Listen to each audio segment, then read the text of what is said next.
Bueno, vamos a comenzar incorporando más personas a lo largo del webinar. Eh, Como ven y como vieron en la invitación, este webinar es autorregulación emocional y bienestar y es una explicación general, digamos, de qué demonios es la autorregulación emocional y por qué esta técnica es tan relevante para nuestra vida cotidiana, pero sobre todo también para poder construir bienestar. Entonces, primero que nada, para los que no me conozcan, yo soy Ramsés Reyes, soy psicólogo, ahí dice personólogo, es una especie de berrinche. Este, yo creo que los psicólogos clínicos no deberíamos de llamarnos psicólogos clínicos, deberíamos llamarnos algo así como personólogos. Tendríamos que ser los estudiosos del comportamiento de las personas. Eh, y bueno, pues básicamente soy un apasionado de destruir creencias y prejuicios. Me encanta estar desmenuzando las creencias, eso es parte de de lo que hago mucho en las sesiones en el consultorio y me encanta destruir esas creencias y prejuicios porque eso colabora con ayudarle a los usuarios del consultorio a sentirse mejor. Me fascina resolver problemas, en general me fascina resolver broncas y pues otra vez, ¿no? Eso parece que quedó como anillo al dedo siendo psicólogo clínico. Entonces creo que también ayudó bastante. Este, Me exacerba y me desespera el drama. Para mí el drama es todo sufrimiento que sobra. Es decir, sí es sufrimiento, pero no teníamos para qué haberlo vivido. Si fallece un familiar querido, pero además me voy de borracho, pero además me agarro a golpes en la cantina o en el bar, pues claro que me van a doler los fregadazos que me dieron, pero no tenían que haber pasado, pues eso ya es drama. Sí es sufrimiento, incluso sí es dolor, pero de todos modos, no tendría que haber pasado. Entonces, de por sí no me gusta el sufrimiento humano en general, pues mucho menos me gusta cuando ese sufrimiento se pudo haber evitado. Soy un apasionado de la construcción de bienestar, que siempre digo, incluso con mis usuarios, digo que suena a eslogan, y de hecho sí es eslogan, pero sí tiene significado el eslogan. Sí creo fervientemente en la construcción de bienestar y en que es la respuesta a un montón de, creo yo, malas explicaciones que tenemos en la psicología pop, y que es la respuesta para que las personas puedan empezar a tener una guía más clara de cómo resolver sus problemas, de darle dirección a la solución de sus problemas. Entonces, bueno. Voy a empezar con la historia de Alejandro.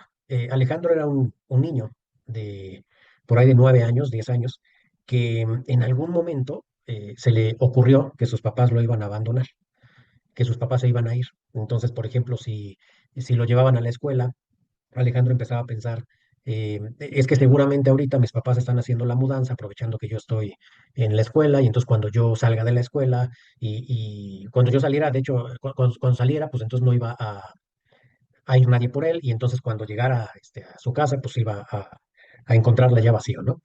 Y esto se repetía constantemente cada vez que Alejandro se separaba de sus papás por alguna razón. Como les digo, fuera la escuela, fuera cualquier otra cosa, de todos modos empezaba a pensar esto Alejandro. Ahora, la bronca no es nada más que se quedara ahí, porque cuando fue creciendo, pues resulta que de esa primera teorización de que sus papás lo iban a abandonar, pues empieza a generarse otras ramificaciones de la justificación. A Alejandro no le duró más de un año la creencia de que sus papás lo iban a abandonar. La bronca es que todas las secuelas de esa primer creencia sí le duró muchísimo tiempo. Y porque empezó a hacer como justificaciones, ¿no? Bueno, y si me van a abandonar, ¿por qué me van a abandonar? Pues porque estás bien feo, porque eres muy tonto, porque eres un inútil, porque no le caes bien a la gente, porque no le vas a gustar a ninguna niña siendo todo esto que eres. Entonces, imaginemos, ¿no? Sobre todo en la etapa de la adolescencia, cuánto pudo haber sufrido con todas estas creencias que se repetían y que se consolidaban eh, en el día a día, no en el sentido de que necesariamente fuera muy tonto, sino que la propia dinámica que estaba generando, cada vez que no podía resolver algo, pues se convertía en la, en el pretexto, en la justificación perfecta para poder asumir, no, pues es que sí, ahí está la muestra de que sí soy bien tonto. ¿Qué pasó después? Afortunadamente con Alejandro, que después de muchos años tuvo que batallar, pero terminó por aprender autorregulación emocional. Y la autorregulación emocional se volvió una herramienta que pudo utilizar para destruir todas las creencias que durante muchos años lo acompañaban y que lo hacían sufrir. ¿Cuáles son esos principios básicos de la autorregulación emocional? Son estos cuatro, digamos que son el corazón de toda de toda la lógica. Primero tenemos que entender qué es el lenguaje, después cómo se relaciona ese lenguaje con las interpretaciones o creencias y obviamente también qué relación tienen esas creencias con nuestras emociones. Y ya en la parte técnica, cuando hacemos el ejercicio de autorregulación, el corazón del ejercicio es poder identificar las creencias y ya que las tenemos identificadas, tenemos que aprender a debatir con esas creencias, a cuestionarlas y a refutarlas. Entonces, es básicamente lo que vamos a ver en esta presentación. Primero me voy a poner un poquito técnico porque este fragmento de Emilio Ribes, que es el papá de los pollitos de la psicología interconductual, sí es medio técnico, pero a mí me parece maravilloso. El lenguaje en realidad es un sistema práctico de interrelación entre los seres humanos que reemplaza o complementa las acciones directas o mecánicas de unos sobre otros o sobre otros individuos, organismos, cosas o acontecimientos. Los seres humanos nos afectamos mutuamente no solo mediante sonidos en la forma de palabras o frases, sino también mediante gestos, indicaciones y expresiones, así como mediante grafismos diversos que constituyen distintas formas de lenguaje escrito, natural o técnico. ¿Qué quiere decir esto? Que no podemos entender el lenguaje nada más como palabras. El lenguaje regularmente lo relacionan con verbalizaciones. Y cuando dice Rivers que en realidad el lenguaje son las prácticas mismas, son las prácticas de la vida cotidiana, lo hace que el lenguaje se vuelva mucho más complejo. No me refiero a difícil, complejo en cuanto a, es una, eh, em, ¿cómo decirlo? Se vuelve una herramienta sumamente útil entender el lenguaje como toda una serie de interrelaciones entre los individuos y entre las cosas. Vamos a poner ejemplos muy, muy prácticos, muy normalitos. Si vemos esta imagen, fácilmente podemos decir que esta mujer está pintando un cuadro. ¿Cómo sabemos que está pintando el cuadro? Este concepto, esta verbalización, ¿cómo se aterriza en las prácticas? No solamente se aterriza respecto de lo que está haciendo ella con su cuerpo. Sabemos que está pintando un cuadro porque además de lo que está haciendo con su cuerpo, tiene un pincel en la mano, tiene pinturas en la otra mano y además está enfrente de un lienzo y además el pincel está puesto, digamos, sobre el lienzo y para colmo incluso tiene otros cuadros que están ahí atrás. Entonces, digámoslo así, que su comportamiento de pintar no es algo que esté adentro de ella o en ella, es algo que está en lo que hace ella, pero respecto de las circunstancias que estamos viendo que la rodean. Si vemos esta otra imagen, también otra vez muy simple, lo que estamos viendo es que le están cortando el cabello. Y volvemos a lo mismo, no es el movimiento de las manos lo más relevante, sino es lo que está haciendo, pero también con las tijeras y con el peine y con la persona que tiene ahí enfrente eh, con cabello y haciendo, nos da esta imagen pues de que se lo está cortando. No es nada más. Si yo digo me voy a cortar el cabello, se lo digo a mi mujer, ella puede imaginar toda la práctica que se va a ejecutar y puede imaginar incluso el resultado, ¿no? Que yo llegue con el cabello más cortito. Hay un ejemplo que suelo poner en el consultorio eh, están unos amigos en un bar y uno de ellos le dice, ahorita vengo, espérame y vemos que se va a la mesa de una chava y empieza a platicar con ella y no sabemos de qué está platicando porque está más lejecitos, pero se ve que la hace reír, se ve que se acercó en un plan particular. Entonces, cuando se nos acerca otro amigo y nos dice, oye, ¿dónde está Juanito? Nosotros fácilmente podemos decir, ah, se fue a ligar con la chava de allá. Y lo que me gusta de este ejemplo es que si decimos se fue a ligar, ¿no? Ah, chiva, ¿cómo sabemos que se fue a ligar si no nos dijo que iba a pasar eso? Es que no necesitamos otra vez la verbalización. Lo que estamos viendo como práctica circunstanciada es justamente el hecho de que está ligando. Entonces, no necesita decirnos las palabras para saber qué está haciendo. Con las prácticas que está ejecutando basta para poder ponerle nombre, digamos, a esa práctica. ¿Qué está ocurriendo aquí? Si lo describimos, pues está despegando un cohete, ¿no? ¿Cómo sabemos eso? ¿Cómo podemos verbalizar eso que está ocurriendo ahí? Pues simplemente porque estamos observando las circunstancias y el elemento que está ahí, digamos, en acción. Entonces, cuando decimos que el lenguaje no son nada más las palabras, sino las prácticas, nos referimos a esto. El lenguaje es mucho más complejo, no tiene que ver nada más con la verbalización, tiene que ver con las prácticas vivas, diría Emilio Ribes. Este ejemplo me gusta muchísimo y les voy a pedir que interpreten lo que está, la figura que está ahí y lo que les voy a pedir es que escriban en el chat qué creen que sea. ¿Por qué me gusta tanto este ejemplo? Porque lo que se muestra en las interpretaciones suele ser muy ilustrativo. Ayúdenme escribiendo en el chat qué creen que sea esta imagen que están viendo ahí.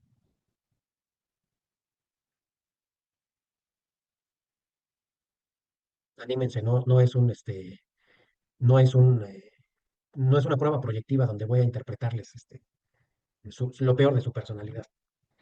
Bueno, dice, una cara, una señora de perfil, más o menos se parece, un castor con un saco en el hombro, es un Among Us, una persona de perfil, un pingüino con una mochila, un señor con un costal en la espalda, un rostro de perfil, señor con mochila. Lo que me encanta de este ejemplo es que puedo decirles fácilmente que todos estamos viendo lo mismo, porque evidentemente no puse un elemento para cada quien, sino que en la presentación es la misma figura y todos están viendo esa misma figura. Pero lo que parece ser obvio con los comentarios que pusieron es que psicológicamente hablando no estamos viendo lo mismo. ¿A qué se debe que a pesar de estar viendo la misma silueta no veamos lo mismo? Pues a que psicológicamente lo que estamos haciendo es interpretarlo. ¿Cómo lo interpretamos? Con los referentes que tenemos cercanos cada quien. Me gusta imaginar que si estuviera entre nosotros algún microbiólogo, fácilmente podría haber una bacteria, ¿no? Y nos diría, ah, claro, es la bacteria 237, no sé qué. ¿Por qué el microbiólogo sí puede ver una bacteria y los demás no? Pues porque los demás no tenemos una referencia de las bacterias y si no tenemos esa referencia, pues no podemos interpretarlo como una bacteria. Entonces, todos usamos a final de cuentas los elementos que tenemos más a la mano para hacer la interpretación. Estas interpretaciones que hacemos todo el tiempo, y eso es súper importante de entender, todo el tiempo estamos haciendo estas interpretaciones. No hay manera, el comportamiento humano es un comportamiento ya de por sí lingüizado, es decir, nuestros sentidos ya están influenciados, ¿no? Ya se dice que el lenguaje es como una segunda naturaleza, ya están influenciados eh, eh, por el lenguaje y eso quiere decir que tenemos percepciones, digamos, lingüísticas o lingüizadas. Entonces es cuando vemos pingüinos o vemos señores con mochila o vemos un perfil o vemos la bacteria o vemos, etcétera. Ya no nada más lo vemos con los ojos, sino también lo vemos con lenguaje. Igual pasa cuando escuchamos, ¿no? Ay, carajo, ¿qué se escuchó? Ay, es que suena como si fuera un animal que estuviera corriendo. Entonces, cada vez que nosotros tratamos de entender lo que estamos escuchando, lo que hacemos es inmediatamente llevarnos eso que no sabemos a ciencia cierta qué es, lo llevamos a las categorías que sí conocemos. Eso es una interpretación y no hay manera otra vez de que el ser humano deje de interpretar, que se quite sus ojos lingüísticos y que vea la realidad real, ¿no? La neta del planeta. No hay manera, no existe, y esto es un rompimiento fuerte para algunas personas que suponen que la realidad se explota ante nuestros ojos, ¿no? Que hace falta ver una injusticia para saber que claramente es una injusticia. Eh, los casos que últimamente nos traumaron un poquito a Jesús y a mí, que estuvimos comentando en nuestro canal de YouTube, el caso del Fofo Márquez, el caso de Marian Gonzaga, que fue la chava que apuñaló a la otra chavilla, a la nueva pareja de su ex.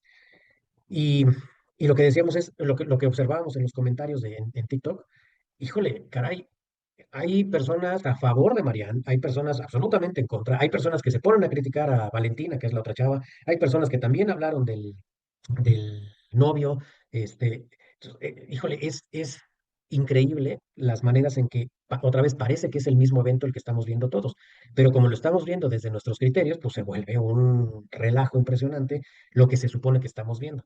Entonces, en realidad, ¿qué estoy viendo? Pues está bien complicado de contestarlo porque en realidad estoy viendo lo que mi propio sistema de creencias me permite ver. De bote pronto, si yo les enseño esta imagen, a lo mejor, si se las hubiera dejado menos tiempo, podrían pensar en una chava descalabrada. Pero si les doy más contexto, y el contexto muchísimas veces sirve como criterio, como guía, digamos, entonces ya podemos ver que eso que en principio podríamos haber pensado que es una descalabrada, pues es simplemente un juego, ¿no? Y que la cara, que se vean los ojos que podrían interpretarse como dolor, pues resulta que no, ¿no? Que están jugando. Las emociones se detonan cuando interpretamos una situación. Esto es lo relevante de la relación de las creencias con las emociones. Les decía que todo el tiempo estamos interpretando, pero no todas las interpretaciones nos llevan a una emoción. Yo siempre digo que veo las emociones como una especie de cajitas y cuando la interpretación cae en la cajita de la emoción, es entonces que se detona la emoción correspondiente. Entonces aquí tenemos algunos ejemplos muy simples. Mis hijos deberían tender su cama, pero nunca lo hacen. ya se pueden imaginar con esa simple frase, y fíjense cómo ni siquiera no le puse tonalidad justamente para no dar otro elemento, pero basta con entender el sentido del enunciado para poder entender a qué emoción nos estamos refiriendo aquí. Y obviamente pues es enojo. Otra vez reprobé el examen de admisión, nunca estudiaré en la universidad. ¿A qué emoción, piensen ustedes, a qué emoción puede corresponderse a alguien que estuviera pensando en esto que pasó, que estuviera interpretándolo así? Y pues otra vez, obviamente es tristeza. Este tipo me está viendo feo, ¿qué tal si me quiere secuestrar? Alguien que estuviera interpretando que si lo ven feo es por esta razón que vemos aquí, pues seguramente lo que tendría es miedo. Todo me sale de maravilla, pues obviamente que no cabe ni en enojo, ni en tristeza, ni en miedo. Seguramente lo que estamos viendo es alguien muy, muy contento. Piensen ustedes en las situaciones prácticas, en las situaciones cotidianas que los hacen enojar. ¿Qué tiene que pasar? En general, ¿qué tiene que pasar para que nos enojemos? ¿Por qué es tan importante este ejercicio? Porque vamos a observar en estos ejercicios cómo, en este caso, la emoción enojo tiene se detona por las mismas razones genéricas. Digo yo, podemos pensar en el cuate que eh, no le dejaron las llaves donde tenían que dejarlas y ahora se quedó afuera, ¿no? Y entonces está diciendo, ah, qué poca, ¿cómo es posible que sean tan irresponsables y no me hayan dejado las llaves aquí? ¿En qué se parece esta escena a un chavito que pidió permiso para ir a una fiesta y los papás le dijeron que no? Y entonces el niño está pensando, el chavito está pensando, ah, qué poca, mis papás quieren que sea igual de amargado que ellos.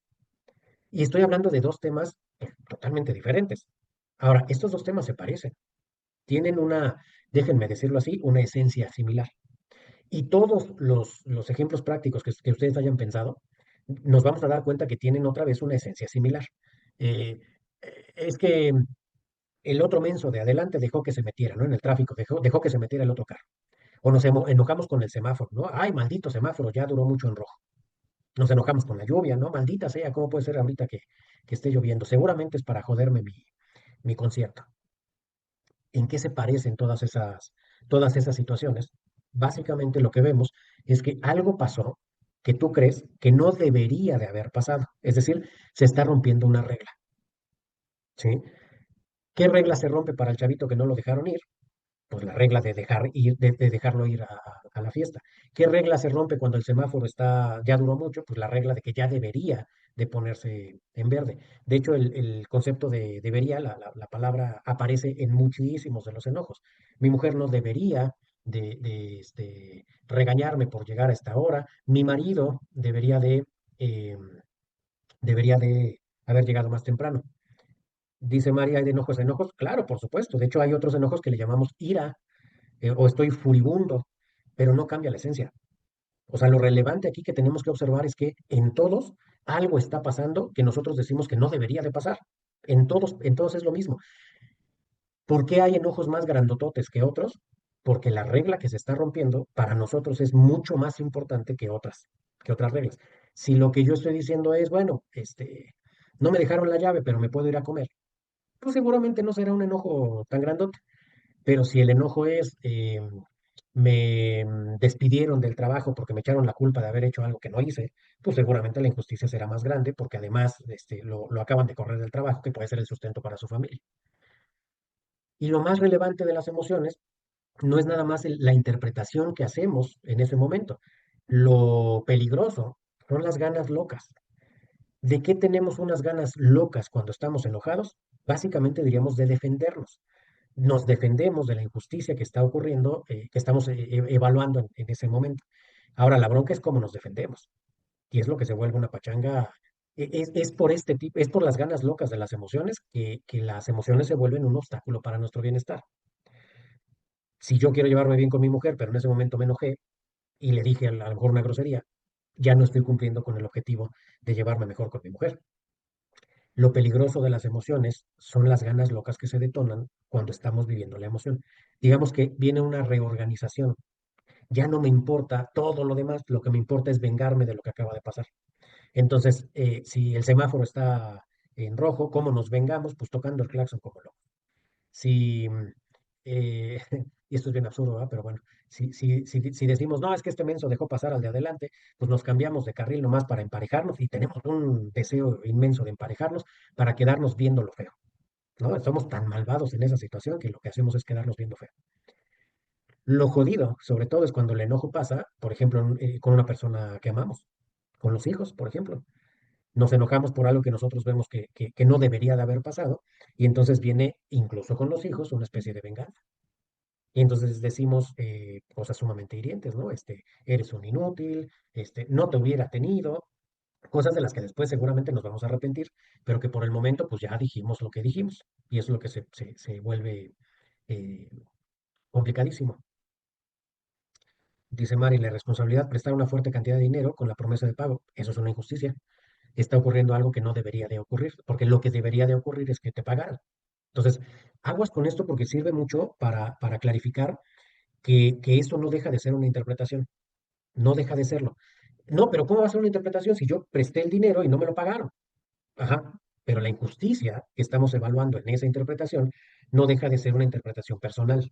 Si le prestamos dinero a alguien muy necesitado y la persona que prestó el dinero dijera, bueno, lo necesita más esa persona que yo, esa interpretación hace que la emoción de enojo no se detone, por lo menos no tan fuerte.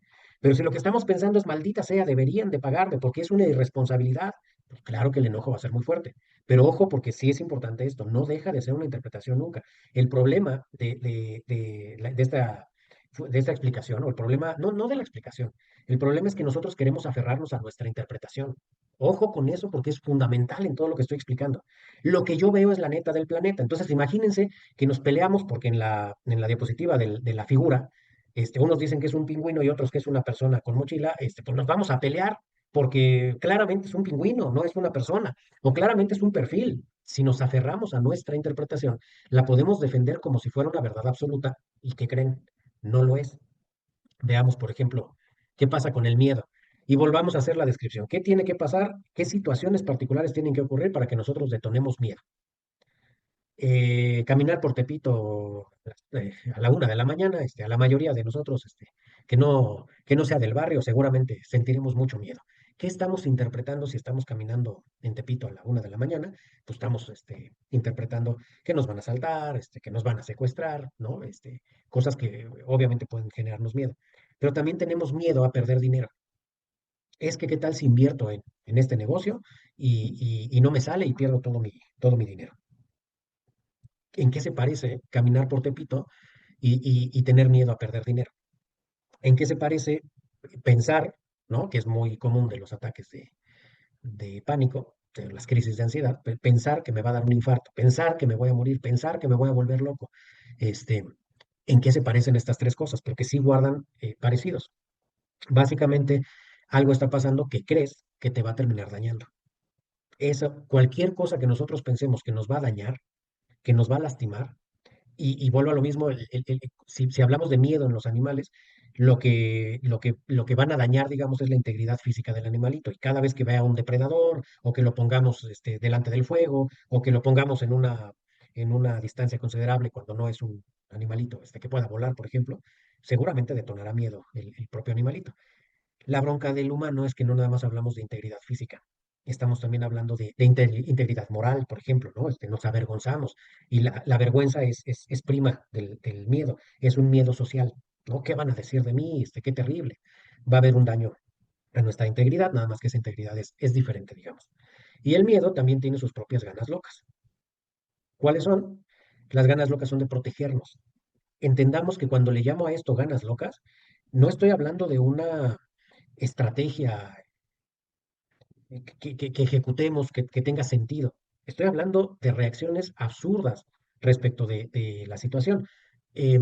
Ese cuate me vio feo, seguramente me quiere secuestrar. Puta, ¿de dónde sacamos la interpretación de que nos quiera secuestrar? Pues simplemente de que nos está viendo feo. Y entonces a lo mejor hacemos un drama, ¿no? Le hablamos a la policía. ¿Qué pasó? A ver, ya llegaron, ¿no? ¿Qué pasó? Es que ese tipo me quería secuestrar, ah, chinga. ¿Y por qué? ¿Qué hizo? ¿Cómo sabes que te quería secuestrar? Pues porque se me quedó viendo feo.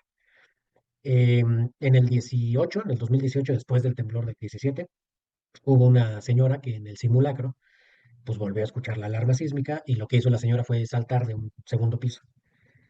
¿Por qué saltó? Porque se está protegiendo. Pero ¿cómo se va a proteger si además era un simulacro? Sí, eso lo sabemos nosotros, que estamos escuchando el relato. Pero la señora, cuando volvió a escuchar un 19 de septiembre la alarma sísmica, lo que hizo ni siquiera fue ver una ventana, lo que hizo fue ver salida. Entonces yo salgo de aquí como sea, porque se me va a caer el edificio encima. Afortunadamente salió viva la señora. ¿Qué tipo de acontecimientos ocurren y de interpretaciones generamos cuando nos ponemos tristes? ¿Qué acontecimientos? El más común es el fallecimiento de un ser querido, sin duda. Fallece un ser querido, no en todos los casos, porque depende de la interpretación, pero en muchísimos casos lo que podemos ver ahí es eh, tristeza como emoción. Y también lo que decía hace ratito, el chavito que puede no quedarse en la universidad y él quería quedarse en la UNAM y no fue aceptado. Seguramente se sentirá triste.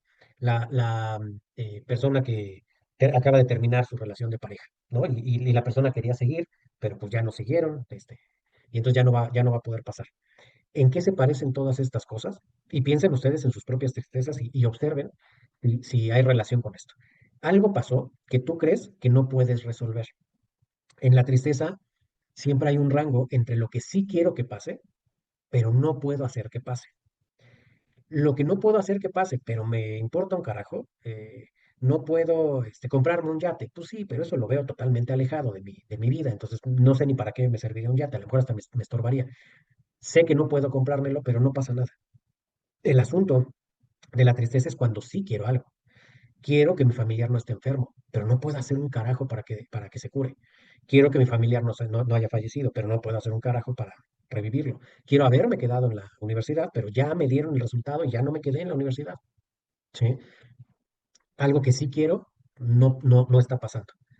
Aquí en la tristeza tiene su componente extraño, porque las ganas locas, sigo explicándolo con ese concepto de ganas locas, lo curioso es que son ganas locas de rendirnos, es decir, son ganas locas de nada. Si decimos cuáles son las ganas locas en el enojo, pues golpear, insultar, empujar, rasguñar, etcétera. ¿Cuáles son las ganas locas de miedo? Salir corriendo, brincar para quitarme de ahí, etcétera. ¿Cuáles son las ganas locas de la tristeza? Pues nada.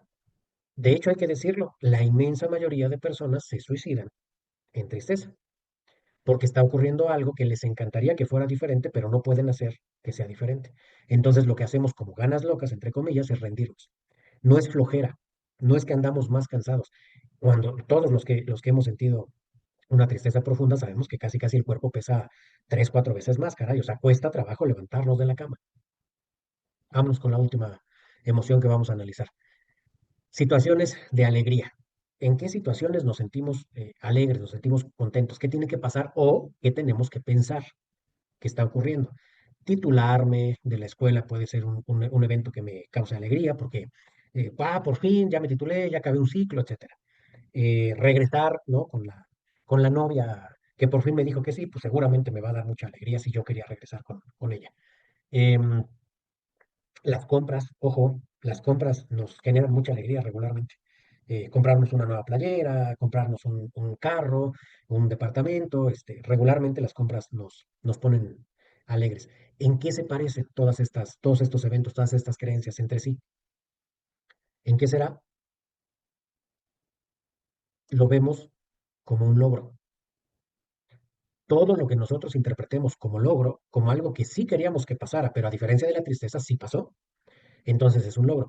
Ojo, porque esto es bien, bien interesante también. Si nosotros logramos algo, entre comillas logramos, que a nosotros nos valía un cacahuate lograr, tampoco es que pensemos que la emoción se va a detonar igual, ¿eh?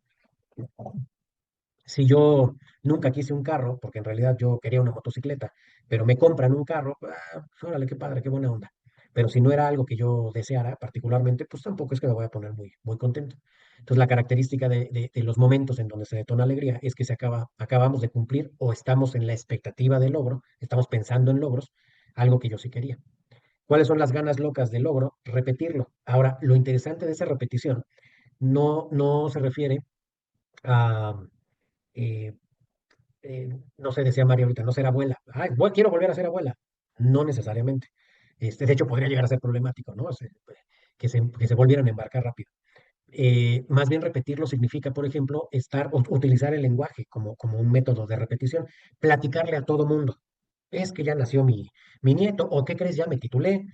Y también hablemos de que se genera un ciclo de motivación. Es decir, ya salí de la preparatoria, voy por la universidad. No quiere decir que ese momento, que esas ganas locas, lleguen realmente o sea, que duren toda la universidad. No, de hecho puede durar nada más mientras está el festejo de la titulación de la prepa y después otra vez volvernos unos flojonazos para la universidad.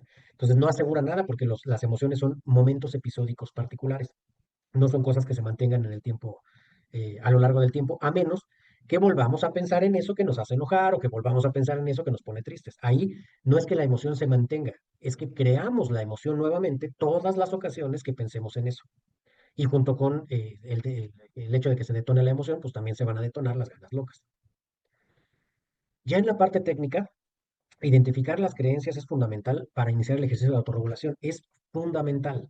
Si no sabemos cuál es la creencia que sostiene la emoción, casi les diría yo, ni siquiera vale la pena eh, empezar un ejercicio de autorregulación. Si alguien nos dice, es que me siento muy triste, no te preocupes, ya va a pasar, no es tan complicado, ya te repondrás, no pasa nada. Es decir, casi casi echamos porras. Pero dado que no sabemos por qué demonios esa persona está triste, no podemos decir cosas específicas respecto de su bronca. Entonces, si lo que está viviendo es que toda mi familia se accidentó y fallecieron, y nosotros le dijimos, no pasa nada, ya va a pasar, híjole, pues no creo que sea de mucha ayuda lo que estamos diciendo. Em, la identificación específica de la creencia que detona la emoción permite pegarle directamente a la creencia. Si modificamos la creencia, entonces podemos modificar la emoción automáticamente. Del lado de los cuestionamientos, ya que tenemos la identificación bien clarita de qué es lo que está detonando la emoción, lo que tenemos que hacer es debatir con la creencia. Ojo, la propia identificación de la creencia no es tan sencilla como a veces lo vemos. Eh, Digo yo que la verbalización no es la identificación de la creencia. Si yo identifico que la verbalización en la que estoy pensando es llegaste tarde no me dice el sentido de lo que estoy interpretando. Llegaste tarde, eh, qué bueno porque yo también llegué tarde y entonces ya no me tengo que apenar. Ah, caray, eso ni siquiera genera enojo, por ejemplo. Llegaste tarde como sorpresa, ¿no? Ah, caray, qué raro es que tú llegues tarde. Tampoco está provocando enojo, ni está provocando alivio. Es sorpresa lo que se está provocando ahí. Eh, Llegaste tarde, qué mala onda. No es molestia necesariamente, a lo mejor se va más del lado de la decepción o de la tristeza.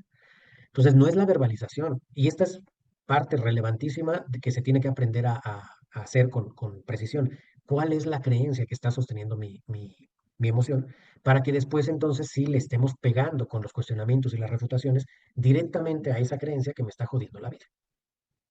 Las preguntas nos obligan a pensar. Por eso es que el ejercicio es un debate en donde constantemente cuestionamos nuestra propia creencia. La magia de los cuestionamientos es que nos obligan a pensar en cosas que no necesariamente estábamos pensando. Si yo les digo, ¿qué creen? Que yo iba en la primaria, Mario de la Cueva, y pues sí me gustaba mucho esa primaria, Mario de la Cueva, y em, pues ahí conocí a un amigo que todavía sigue siendo mi amigo en esa misma primaria. Esto que estoy haciendo, ustedes no tienen idea de a dónde demonios quiero llegar. Simplemente, pues, estás hablando de tu primaria, pero no sé qué demonios quieres. Imagínense que yo lo que quería era, déjenme hacerlo en tono de pregunta, ¿en qué primaria iban ustedes?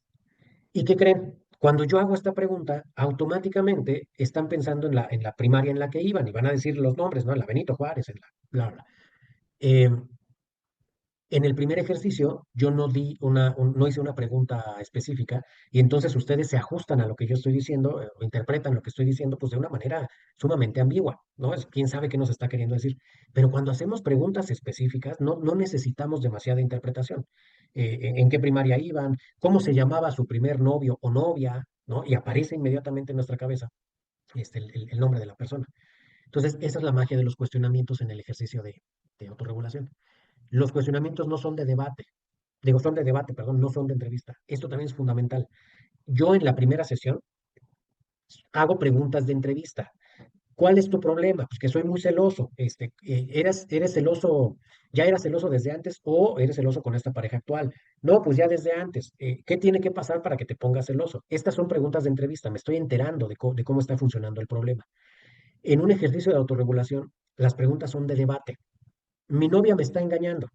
¿Por qué dices que te está engañando? Porque no me contesta el teléfono. Que no te conteste el teléfono es prueba irrefutable de que te está engañando. Ay, güey, pues no, no, la verdad es que no. Entonces ya ahí lo que hicimos fue que los cuestionamientos ya de por sí traían veneno. Los cuestionamientos y refutaciones buscan derrumbar la creencia original. Si lo que les estoy planteando es que la creencia es lo que sostiene la emoción, lo que tenemos, donde tenemos que intervenir no es sobre la emoción directamente, es sobre la creencia. Por eso cuando cuestionamos y refutamos, lo que estamos buscando es desviar mínimo, aminorar la fuerza de esa creencia que nos está jodiendo la vida. Mientras la emoción sea más grandota, las ganas locas también son más grandotas. Y hoy otra vez volvemos a pensar en esta chava Mariana, qué tan enojada estaba como para hacer la locura que hizo. Mientras más debilitada está la emoción, tenemos más oportunidad de pensar en implicaciones, de pensar en el objetivo que realmente queremos cumplir. Este es un ejercicio de autorregulación, este es un cuadrito de autorregulación. ¿Cómo me siento? Es el primer paso que tenemos que identificar. En este caso sería tristeza. ¿Qué es lo que estoy pensando? ¿Qué creo en este momento? Y aquí viene en el cuadrito, nadie me quiere. ¿Cuál es mi objetivo? Es decir, no se trata de cuestionarnos a lo güey, se trata de hacernos más consistentes con objetivos de vida que tenemos, eh, de que los ejercicios de autorregulación se relacionen directamente con nuestro bienestar. Entonces, no es nada más cuestionarnos a lo menso. Si lo que decía Mari de la deuda, nosotros nos autorregulamos y entonces todo el tiempo vamos a estar perdonando nuestras deudas, pues no sale el negocio, ¿no? Entonces, la autorregulación no sirve para hacernos sumisos. La autorregulación sirve para hacernos más inteligentes, más estratégicos. Entonces, en ese sentido, yo le tendría que decir a Mari, pues no te enojes a lo güey, genera una estrategia, contrata dos peleadores de artes marciales mixtas, hipertrabados, y mándaselos a tu deudor, y por lo menos sí les aseguro que elevamos las probabilidades de que nos paguen. Entonces, bueno, ya identificamos el objetivo incluso, entonces, ¿cómo me quiero sentir? Es decir, ¿qué emoción es la más pertinente para llegar a mi objetivo? En la inmensa mayoría de ejercicios de autorregulación, pasamos de una emoción a tranquilidad, en la inmensa mayoría. Pero también puede haber tránsitos entre enojado y sentir miedo, o tener miedo y enojarnos, porque depende mucho del objetivo que queremos cumplir. Si ya es inminente que me voy a pelear porque ya el cuate se me está aventando encima y yo tengo mucho miedo, pues es mejor estar enojados. No súper enojados como para hacer una tontería, pero sí suficientemente enojados para que nuestra defensa sea mejor. Ahorita vamos con ese asunto de las emociones. El debate aquí es, nadie me quiere, porque lo dices, porque mi novia me acaba de terminar. Y eso prueba que nadie te quiere, es que si hasta ella fue capaz de dejarme, cualquiera lo puede hacer. ¿Quién más te ha dejado de querer? Pues creo que nada más ella. Entonces, ¿por qué dices que nadie te quiere? Bueno, realmente sí hay muchas personas que me quieren. Si se dan cuenta, la primera creencia es nadie me quiere. La última creencia después del debate es, bueno, realmente sí hay muchas personas que me quieren. Ya destruimos la primera creencia y con eso podemos modificar la emoción.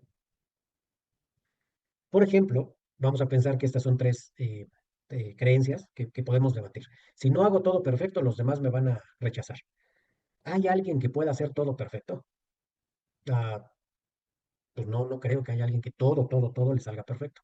Entonces quiere decir que todos nos rechazamos entre sí, porque pues a final de cuentas a nadie le sale todo perfecto. Ay, pues no, hombre, es una tontería. Ya derrumbamos la creencia. Si no tengo éxito antes de los 30, nunca lo tendré. ¿Qué bases tienes para sostener lo que estás diciendo? Pues que hay personas que se han convertido en millonarias antes de los 30. Oye, ¿y hay personas que se han convertido en millonarias después de los 30? Ay, caray, pues sí, ha habido varios empresarios, de hecho, diría yo, la mayoría se hace millonario después de los 30. Entonces, ¿tiene sentido pensar que si no tienes éxito antes de los 30 ya no vas a tenerlo? No, pues no, es una tontería lo que estoy pensando. Si no tengo un trabajo perfecto, soy un fracasado. ¿Qué es un trabajo perfecto? Es un trabajo donde me paguen muy bien y trabaje poco. O sea que los exitosos tienen un trabajo que les paga muy bien y trabajan poco. Ay, güey, no, yo me imagino un fracasado trabajando mucho porque le apasiona su trabajo. Entonces, si tú tuvieras el trabajo que estás definiendo perfecto, ¿serías ese exitoso que estás refiriendo que trabaja mucho pero porque le apasiona? Carajo, pues no, evidentemente no. Este es el tipo de ejercicios que tenemos que hacer con nuestras propias creencias para derrumbarlas y filtrarlas. Nuestro sistema de creencias tiene que estar en constante filtración, porque si no podemos estar respondiendo constantemente a prejuicios. Y eso es lo que nos hace muchas veces sufrir. Veamos estos. Sí, yo sí puse el sonido para compartir. Si ustedes le bajaron al sonido, súbanle un poquito porque estos ejercicios son en video. Todo me sale mal en esta vida. ¿Por qué dices que todo te sale mal? Se me olvidó pagar la tarjeta y ya me cobraron comisiones. Que se te haya olvidado pagar la tarjeta quiere decir que todo te sale mal en la vida. Pues no, pero sí es una tontería no haberlo hecho. Sí, puede ser que haya sido una tontería, pero eso quiere decir que todo te sale mal en la vida. Ok, no todo me sale mal en la vida, pero hay algunas cosas que sí. ¿Crees que haya alguna persona en el mundo al que le salga todo bien? Pues no, no creo. ¿No crees que te estás castigando demasiado solamente porque se te olvidó pagar la tarjeta? Pues sí, ahora que lo veo así, la verdad es que sí, estoy exagerando. Si aprendes autorregulación emocional, vas a dejar de castigarte y de castigar a los demás con tus emociones. Si quieres tener bienestar, aprende que las emociones no sean un obstáculo en tu vida. Si no me caso, voy a ser un fracasado. ¿Por qué crees que casarte es un criterio de éxito? Porque para poder ser feliz necesito estar casado. O sea, que crees que las personas solteras no pueden ser felices? O sea, sí, pero si estuvieran casados seguramente serían más felices. O sea que todas las personas casadas son muy felices. Pues no, no todos. Si dices que no todas las personas casadas son felices, entonces ¿por qué crees que tienes que casarte para tener éxito? Bueno, pues sí, a lo mejor no es tan importante. Si te casaras con alguien que no amas, ¿crees que tendrías éxito y serías feliz? No, pues seguramente que no. Entonces, ¿de qué crees que dependa tu felicidad o tu éxito?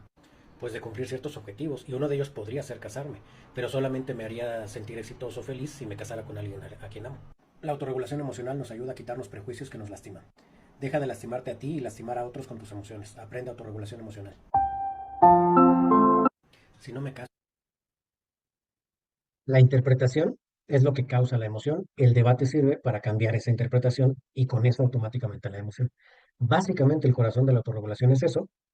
Se escucha sencillo. Ahora inténtenlo hacer, a ver con qué broncas se empiezan a encontrar. Evidentemente, no estoy esperando que después del webinar ustedes sepan autorregularse, pero sí que empiezan a entender las bases de cómo funcionan las emociones y que sí puedan un poquito meterle las manos a esa emoción para modificarla.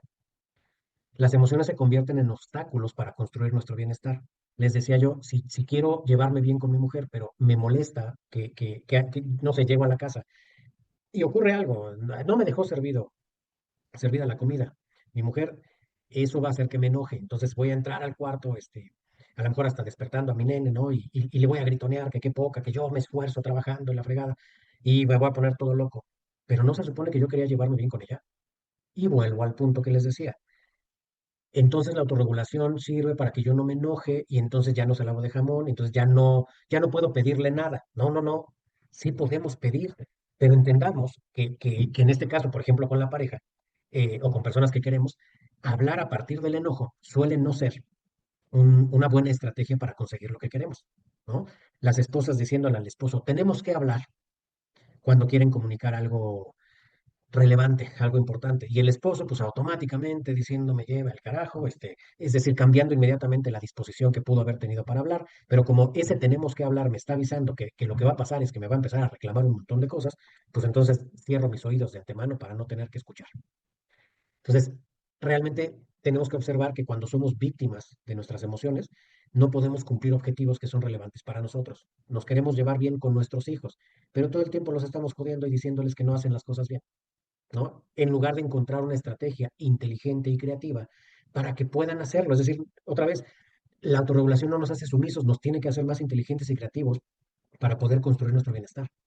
Y eso es lo relevante de aprender autorregulación emocional para que las emociones no jueguen en nuestra contra y que en todo caso jueguen mucho más a nuestro favor.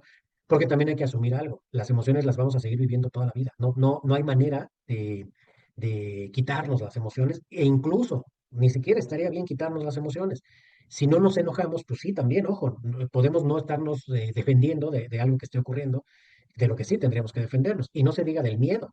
Si nos quitan el miedo, maldita sea, no vamos a sobrevivir 2 días, vamos a estar haciendo estupidez y media que nos va a terminar accidentando en algo y nos va a quitar la vida. Entonces, las emociones no son malas, lo malo es cómo usamos las emociones en nuestra vida. Por ejemplo, imagínense que un día un tipejo le pegan a su espejo lateral, ni siquiera es que fue un daño mayor, y se enoja muchísimo y empieza a pegarle a una señora, ni siquiera es otro tipo, que se puedan equilibrar las fuerzas, ni siquiera fue eso, empieza a golpear a una señora, pero lo que me importa mucho de este ejemplo hay un punto de inflexión. Este cuate no era agradable desde el principio, pero a lo que se dedicaba, digamos que no lo estaba haciendo mal, ¿no? Tenía millones de seguidores en sus redes sociales, no le estaba yendo mal. ¿Cómo puede ser posible que un evento tan insignificante para un tipo que además tiene un montón de lana, ¿no? La señora le pega con su camioneta al espejo lateral y este tipo empieza a golpearla. Ahorita, asumamos que tiene una sentencia de 17 años y medio. Entonces, eso quiere decir, ahorita tiene 27 este compadre. Si se cumple esa sentencia, porque van a apelar y veamos qué pasa, pero si se cumpliera la sentencia que ya de por sí tiene, quiere decir que saldría a los 44, 45 años, por un evento en donde el cuate no supo controlar su emoción y estaba tan enojado que empieza a golpear a una mujer y afortunadamente grabaron el momento y pues ahorita está pagando las consecuencias. Lo que no dejo de pensar, como en muchos otros casos, es qué hubiera pasado si se hubiera autorregulado. ¿Qué hubiera pasado si le pega a la señora al espejo y hoy me llevo ¿cómo es posible que lo haya pegado? ¡Qué tonta! A ver, aguanta, espérate. ¿Y qué vas a hacer al respecto? La voy a madrear. ¿De verdad crees que eso va a solucionar un poquito lo que está ocurriendo? Si te pones todo agresivo, el espejo lateral se recompone solo. No, pues no, pero por lo menos se lleva a su merecido. Y estás consciente de que el tipo de contenido que haces es sumamente provocador y que sabes perfecto que incluso casi casi tratas de caer mal. ¿Te imaginas si alguien ve lo que estás haciendo, lo que puede pasar? Bueno, sí, a lo mejor se me vienen encima, a lo mejor me golpean entre muchos. Híjole, no vaya a ser que además alguien lo grabe y me vaya a la cárcel. ¿Quieres eso? No, no, está bien, ya me voy a calmar, porque, pues, de todos modos es un espejo lateral y yo tengo mucho dinero, pues. Es más, me podría comprar un carro completo con toda la lana que tengo. Ese pequeño evento, ese pequeño momento, hubiera podido provocar que el cuate esperara el seguro, que le dieran su hojita para reparar su carro, que hubiera llegado a su casa, que hubiera pedido de cenar, porque seguramente tendrá a quien pedirle de cenar, y el evento hubiera sido absolutamente diferente. Un solo momento en donde se escapa la emoción de sus manos y ahora está viviendo toda una pesadilla, cosa que pudo haber evitado. Otro caso simbólico que conocemos la mayoría, pues es Will Smith en los premios Oscar, en donde le dan su primer y tal vez único Oscar que le vayan a otorgar, donde lo había trabajado, lo había tratado de conseguir de muchísimas maneras, pues haciendo su trabajo bien, y se le ocurre opacar su premio porque no le gustó lo que dijo el comediante acerca de su esposa, y en lugar de haber pensado en una defensa mucho más inteligente y creativa, se sale de sus casillas un cuate que nos había vendido la idea de que era un cuate súper ecuánime, que daba consejos bien bonitos. En serio, busquen a Will Smith dando consejos en YouTube y se van a encontrar un Will Smith que carajo parece Dalai Lama el cabrón, ¿no? Nadie se imaginaría que fue capaz de hacer eso en una escena en vivo que se vio en muchísimos países. Y otra vez, ¿y si se hubiera autorregulado? ¿Y si no hubiera dejado que la emoción se encendiera a tal grado como para hacer esa tarugada que termina perjudicándole mucho tiempo, perdiendo proyectos, está cancelado de la academia 10 años? Si se hubiera autorregulado, eso no hubiera pasado y hubiera quedado como un superhéroe, si hubiera contestado algo más inteligente y hubiera recibido el premio más tarde y carajo, todo el mundo lo hubiera admirado porque defendió inteligentemente a su mujer, pero además es tan triunfador que se está llevando su Oscar, cosa que no pasó. A eso me refiero cuando les digo, no permitas que tus emociones te lastimen y lastimen a otros. Cuando lastiman a otros, bueno, es muy visible, ¿no? Cuando se nos escapó alguna cosa y le dijimos algo muy feo, cuando preocupamos a otras personas con nuestra tristeza, pero démonos cuenta de algo. Cada vez que nosotros nos emocionamos en algún sentido de estas llamadas emociones negativas, démonos cuenta que los primeros que nos estamos lastimando con nuestra propia creencia, muchas veces con un prejuicio, somos nosotros mismos. O sea, el celoso que está constantemente pensando que su pareja le está poniendo los cuernos, sí, también lastima a la pareja, sin duda, pero ¿qué tanto le duele a ese mismo celoso estar constantemente pensando que lo están engañando? Al aprensivo, ¿cuánto le duele constantemente estar pensando que algo negativo va a pasar? ¿Sí? Al que vive crisis de ansiedad, ¿qué tan doloroso es estar pensando constantemente que me voy a morir de alguna forma? Eh, pues mucho. Entonces las emociones lastiman a los demás, pero siempre, siempre, siempre nos terminan lastimando a nosotros también. ya sea en el mismo momento en donde estoy creyendo algo que de por sí me lastima, o con las implicaciones de nuestros actos después de haber actuado bajo el influjo de la emoción. No permitamos esto. Y más bien tratemos de construir bienestar orgánico, absolutamente natural, absolutamente alcanzable. Hoy justamente le decía a un usuario en sesión, cuando me estaba platicando de sus avances, le decía yo, esto que estás viviendo en este momento, esto es bienestar. No permitas contarte una historia en donde, no, no, no, es que mi vida no es perfecta, entonces quiere decir que no estoy todavía teniendo bienestar. Le decía yo, estás afrontando los problemas que tienes de manera inteligente y creativa y estás jugando a tu favor. La reacción que me platicaste que tuviste en esta nueva bronca, en donde sí estabas enojado, pero pensaste mucho más en la solución que en el problema, te llevó a sentirte orgulloso de tu forma de reaccionar. Eso es construir bienestar. Bienestar no es una vida perfecta. No existe esa madre. No, no nos creamos estas vendimias baratas de que va a llegar un momento en donde no va a haber estrés, no va a haber angustias, no va a haber enojos, no va a haber tristezas, nada. Todo va a ser perfecto. No existe, no hay. E incluso siempre digo yo que si nos prometieran ese cielo donde no nos daría hambre y no nos cansaríamos y no nos dolería nada, perdónenme, qué aburrido cielo. Y estoy seguro que si ese cielo funciona así, hay un montón de deprimidos en el cielo. Porque tenemos que entender que mucho de la construcción de bienestar justamente tiene que ver con logros.